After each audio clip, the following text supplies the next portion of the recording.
Olá, boas-vindas a mais uma imersão nossa aqui. Olá! É uma alegria abrir esse espaço de novo para explorarmos juntos um universo de conhecimento riquíssimo. A nossa missão de hoje é francamente fascinante. Com certeza, eu estou muito animada para essa análise. Nós vamos explorar como textos, manuscritos e eventos históricos de milhares de anos atrás funcionam como um mapa incrivelmente detalhado. E um mapa que aponta de forma direta e inconfundível para a cruz. A ideia é olhar para o Antigo Testamento não como um amontoado de histórias antigas isoladas, né? Mas como o alicerce de um projeto arquitetônico monumental. Exatamente. E para fazer essa análise com a precisão e a profundidade que o tema exige, nós nos debruçamos sobre uma pilha de materiais bem robusta dessa vez. Foi bastante coisa. Nossa conversa hoje é fundamentada em notas de estudo teológico avançadas, tem os diagramas históricos belíssimos sobre símbolos cristãos primitivos. Aquela parte visual é incrível. Sim, lindíssima. E além disso, análises textuais profundas, baseadas na famosa Galeria da Fé, lá em Hebreus 11 e, claro, nos registros dos profetas antigos. É um material denso, mas que carrega uma beleza estrutural que muda completamente a perspectiva de quem já estuda esses textos. E aqui é onde a coisa fica realmente interessante. Quando a gente olha para toda essa documentação, uma verdade salta aos olhos. A salvação da humanidade nunca foi um plano B de Deus. Pois é. Sabe aquela ideia popular, quase folclórica, de que as coisas deram errado no Jardim do Éden e uma solução de emergência precisou ser inventada ali de última hora? É o que muita gente pensa, né? Sim, mas os textos mostram o exato oposto. A cruz era um projeto meticulosamente traçado desde o princípio. Essa é a grande virada de chave das nossas notas de hoje. Para quem já acompanha essas narrativas, o objetivo aqui é olhar para o que a teologia chama de tipologia do Antigo Testamento, só que através de uma lente muito mais estrutural. Para quem está começando agora, o que seria exatamente essa tipologia? Excelente ponto. A tipologia não se trata de, meros ecos do passado ou coincidências felizes. Ela revela uma arquitetura intencional. É como se eventos históricos servissem como moldes exatos ou maquetes de engenharia mesmo para as realidades futuras. É uma narrativa perfeitamente conectada, desenhada para preparar a mente e a cultura humana para o evento central da história. É como se cada evento fosse uma peça de um quebra-cabeça gigantesco que já tinha a imagem da tampa da caixa definida. Perfeito, essa é a imagem. E por uma questão de diretriz para a nossa conversa, para que quem nos acompanha possa visualizar essa imagem da tampa antes da gente dissecar as peças mais antigas, nós vamos começar pelo retrato mais nítido que o Antigo Testamento oferece. Vamos lá. Vamos avançar no tempo, ali para o ano 700 a.C., e olhar para as profecias de Isaías. Os diagramas teológicos chamam isso de o retrato falado do Salvador. E olha, é assustadoramente preciso como Isaías conseguiu descrever o Messias séculos antes do seu nascimento. A exatidão cirúrgica de Isaías é, de fato, um dos pontos mais altos das Escrituras. Nas análises textuais que revisamos, o retrato pintado pelo profeta é sustentado por 4 pilares fundamentais. Eles detalham não apenas a identidade do Messias, mas a mecânica da obra dele. Certo. E qual seria o primeiro pilar? O primeiro diz respeito à origem e natureza. O texto de Isaías 7,14 não prevê apenas um grande líder político. Ele profetiza o nascimento a partir de uma virgem e declara que ele seria a própria divindade encarnada, o Immanuel, que significa literalmente Deus conosco. Deus conosco. Isso. E isso estabelece que a redenção não viria por um esforço humano elevado, mas pela presença divina descendo à condição humana. E isso já destrói completamente qualquer expectativa de um líder puramente humano ou de um general de guerra, né? Que era o que muita gente esperava para resolver os problemas geopolíticos da época. Totalmente. Eles queriam um guerreiro, mas o plano era outro. E isso nos leva ao segundo pilar, que é a unção. Ao lermos Isaías 61, os primeiros versículos descrevem que o ministério desse Messias não seria alavancado por força militar ou carisma político. Em vez disso, seria um ministério totalmente guiado e capacitado pelo poder do Espírito Santo. focada em trazer boas novas. Exato, boas novas aos quebrantados, curar os feridos e libertar os cativos. E isso se conecta diretamente ao terceiro pilar, que é o seu destino. O estabelecimento de um reino de paz, que é descrito de forma bem cósmica e poética no capítulo 11 de Isaías. É a promessa de uma restauração total da harmonia original da criação, onde a predação e a violência cessam. Tudo isso soa incrivelmente majestoso, mas é no quarto pilar que as notas de estudo mostram uma curva que Ninguém esperava. absolutamente ninguém na época poderia ter antecipado. A questão da obra desse Messias. Precisamente. O quarto e, sem dúvida, o mais chocante pilar para a mentalidade antiga é a figura do servo sofredor. Isso está detalhado meticulosamente em Isaías 53. Pensemos no contexto histórico. As nações ao redor de Israel e o próprio povo judeu respeitavam a força, a conquista, o poder que esmaga os inimigos. Sim, o normal de um império. Aí vem Isaías e descreve um Messias que não vem para subjugar, mas para ser esmagado. A obra central dele seria um sacrifício substitutivo em favor de muitos. O texto diz que ele tomaria sobre si as dores e as transgressões da humanidade. É a união paradoxal e escandalosa entre o rei soberano que governa e o servo que sangra. A grande questão que fica é o que tudo isso significa na prática. Porque dissecar uma profecia de 2.700 anos atrás é um prato cheio para estudiosos de história antiga. Mas de que forma essa figura paradoxal do servo sofredor aterrissa na realidade de quem está ouvindo isso agora? Sabe, gente lidando com uma rotina exaustiva, pressões de trabalho e toda essa complexidade da vida moderna. Essa é a conexão vital que os documentos fazem. O impacto dessa figura democratizou completamente o acesso a Deus. Se olharmos para a nossa sociedade atual, vemos uma realidade absurdamente fragmentada. É uma era marcada pelo isolamento digital, por picos de ansiedade e por muita dor silenciosa. Muita dor. Então, descobrir que o epicentro da fé cristã não é uma divindade estoica, distante, intocável, que apenas dita regras lá do alto, mas alguém que escolheu sofrer em favor de muitos, altera toda a nossa percepção de valor. A divindade desceu à experiência do trauma humano para absorvê-lo. É um acolhimento gigantesco. Para quem nos ouve, isso oferece um senso de pertencimento ontológico. Não somos anomalias abandonadas no universo e, mais do que conforto, isso fornece uma esperança baseada em evidências. Esperança baseada em evidências. É um conceito muito poderoso. Tira a fé do campo do pensamento positivo abstrato, daquela ideia vazia de que tudo vai dar certo no final. Exato. Cria-se uma ancoragem psicológica fundamentada em validação histórica. Se promessas tão específicas, improváveis e contraintuitivas como a de um rei que salva morrendo foram cumpridas ao longo de milênios, isso estabelece um precedente empírico. Comprova que existe um autor confiável por trás da história. Sim, a cruz deixa de ser um símbolo trágico de derrota de um mártir e se revela como uma interseção calculada entre a história humana e a eternidade. Que perspectiva brilhante. Bom, agora que temos esse retrato falado em mente como nosso ponto de chegada, vamos voltar no tempo para o início do mapa. Nós mencionamos que cada evento antigo funcionava como uma maquete de engenharia, e os documentos apontam para o que os teólogos chamam de o coordenador de todo esse projeto. Isso, o arquiteto principal. Desde o exato momento em que a humanidade falhou no Éden, a iniciativa de restaurar as coisas partiu do próprio Criador, certo? Totalmente. A primeira evidência estrutural disso está em Gênesis 3.15, um versículo que os estudiosos batizaram de proto-evangelho. O que é fascinante aqui é a etimologia da palavra. Proto significa primeiro e evangelho significa boas novas. Ou seja, no epicentro da queda humana, no momento de maior tragédia, Deus pronuncia o primeiro sussurro de boas novas da história. Perfeito. É a promessa de que a semente da mulher esmagaria a cabeça da serpente. Essa é a fundação.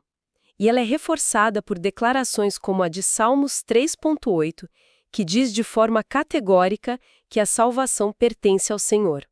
Deus é o agente ativo, a humanidade é a receptora. E essa ação divina começa a tomar formas visíveis através de figuras históricas. As nossas notas destacam 4 grandes maquetes que prefiguram a cruz. Vamos mergulhar na primeira delas, a Arca de Noé. E não estamos falando daquela versão infantilizada com girafas sorridentes saindo pela janela, né? Não, de forma alguma. As fontes tratam esse evento como uma seriedade teológica imensa. Sem dúvida. Historicamente, a narrativa da Arca é uma prefiguração cristalina da salvação em um contexto de juízo iminente. O mundo estava fraturado pela violência, e a Arca representava um ambiente de preservação, projetado e oferecido exclusivamente por Deus. O aspecto mais crucial do ponto de vista da tipologia é o método de acesso a essa salvação. Havia apenas uma porta. Apenas uma. E a condição para passar por ela não era o mérito moral impecável ou a força física, mas a fé. A família de Noé precisou confiar na palavra divina de que o juízo viria e de que aquela estrutura de madeira seria suficiente para suportar a tempestade. A arca suportou o dilúvio para que os que estavam dentro vivessem. Exatamente como a teologia descreve a função da cruz. Exatamente. Uma estrutura única, providenciada de fora para dentro, onde a fé é a única chave de entrada. E isso pavimenta o caminho para a segunda figura histórica monumental da nossa imersão de hoje, o Êxodo, a saída de uma nação inteira da escravidão no Egito. As fontes gastam um tempo considerável mostrando que o Êxodo vai muito além de uma libertação sociopolítica. O evento do Êxodo é talvez a maquete mais detalhada de todo o Antigo Testamento. O jugo egípcio era físico, brutal, de tijolos e chicotes. Mas do ponto de vista tipológico, a providência divina para tirar Israel do Egito prefigura uma mudança muito mais profunda, que é a redenção da escravidão do pecado. Certo. As análises textuais que lemos destacam uma mudança ontológica impressionante durante a instituição da Páscoa no Egito. O sangue do cordeiro sem defeito, pintado nos umbrais das portas, não era apenas um sinal geográfico para o anjo da morte. Era uma marca de transferência de propriedade. Uma transferência de propriedade, como assim? Ao aceitar a cobertura daquele sangue, as famílias estavam sendo compradas, resgatadas do domínio do faraó para o domínio de Deus. Aquele sangue prefigurava diretamente o sangue derramado no primeiro século, garantindo que o juízo passasse por cima, que é o sentido de Passover, daqueles abrigados sob aquela promessa. É a libertação definitiva do domínio opressor que aprisiona a natureza humana. Algo muito mais complexo do que apenas cruzar o Mar Vermelho. Sem comparação. Isso levanta uma dúvida incrivelmente comum e que a gente precisa esclarecer agora. Se a libertação já tinha acontecido no Egito através do Cordeiro, o que exatamente acontece logo em seguida no Monte Sinai? Porque o povo chega lá e recebe as tábuas da lei, os 10 mandamentos e aquele código de conduta vastíssimo. É a grande questão.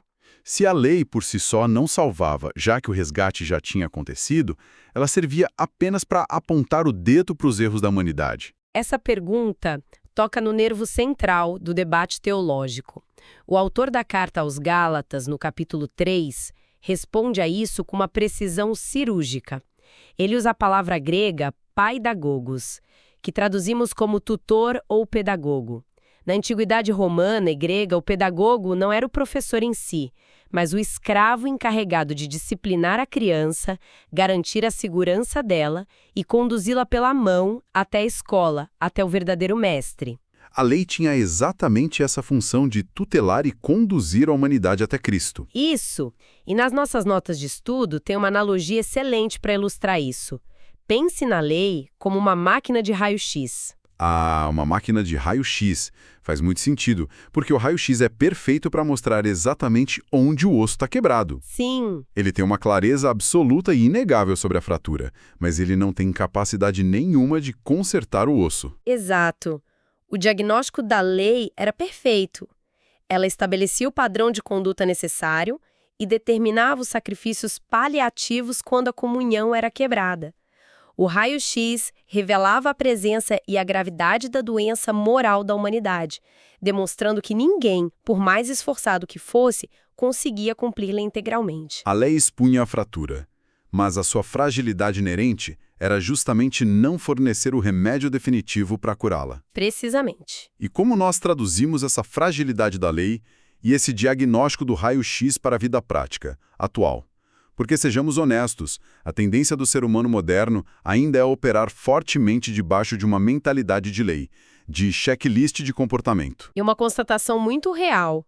Existe uma exaustão epidêmica hoje porque busca-se alcançar aprovação, seja divina, social ou a própria aceitação pessoal, através do perfeccionismo e do desempenho impecável.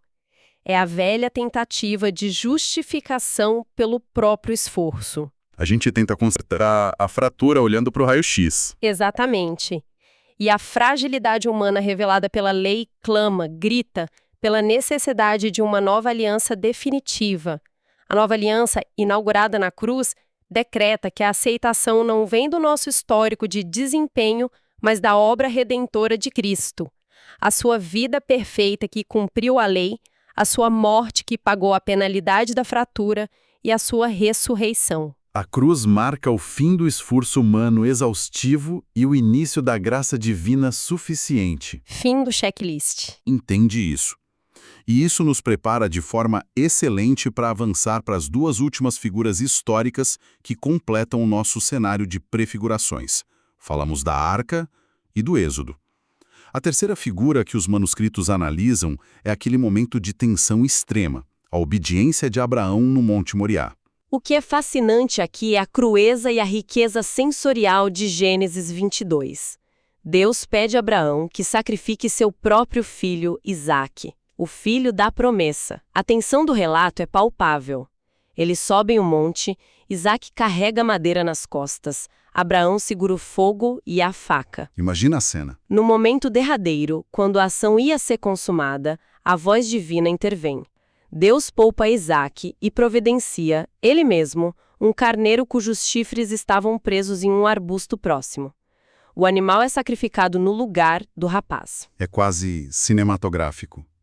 Uma vida entregue literalmente no lugar de outra. É a imagem gráfica mais contundente de substituição em todo o texto antigo. O carneiro morre para que o filho de Abraão viva. Os estudiosos apontam isso como um ensaio geral definitivo para o que aconteceria séculos depois, naquele mesmo sistema montanhoso de Jerusalém. A única diferença é que no ano 33 da nossa era, o próprio Filho de Deus não foi poupado para que a humanidade pudesse ser. É de arrepiar. É de tirar o fôlego à precisão dessa simetria. E finalmente chegamos à quarta figura destacada nos nossos documentos, a própria formação da nação de Israel. Como a criação de um povo com todas as suas leis e fronteiras, prefigura a obra de uma cruz que, em tese, deveria ser universal. Esse é um ponto de inflexão lindíssimo. A formação do povo de Israel no Antigo Testamento prefigura o desejo intrínseco e eterno do Criador de ter uma família. A cruz não resulta em uma salvação puramente individualista, onde você adquire um bilhete VIP solitário para o paraíso. Não é um plano de fuga individual. De jeito nenhum. A obra da cruz decreta o fim de isolamento espiritual. Enquanto no Antigo Testamento a revelação era progressiva e geograficamente centralizada no Oriente Médio, a cruz rompe o véu. Ela transforma a nação local em uma família global incontável. Ou seja, a maquete de Israel era o protótipo de uma comunidade atemporal e sem fronteiras. O que significa que quem se apropria dessa mensagem hoje, em qualquer lugar do mundo, deixa de ser um espectador distante. Perfeitamente. Ao integrar a realidade da nova aliança, o indivíduo é enxertado em uma árvore genealógica espiritual imensa. Uma rede familiar que conecta os antigos heróis da fé que lemos nos textos milenares à realidade presente de quem nos ouve. É a formação de uma comunidade global, unida não por etnia, mas pela redenção comum. É uma perspectiva que redefine completamente o nosso lugar e a nossa importância no mundo.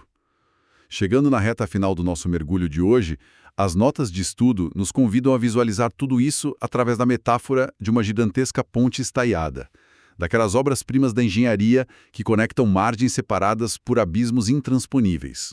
Uma bela imagem. O Antigo Testamento, com as profecias impossíveis de Isaías, o abrigo da Arca, o resgate ontológico do Êxodo, a substituição no Monte Moriá e o raio-x da lei, foi o projeto.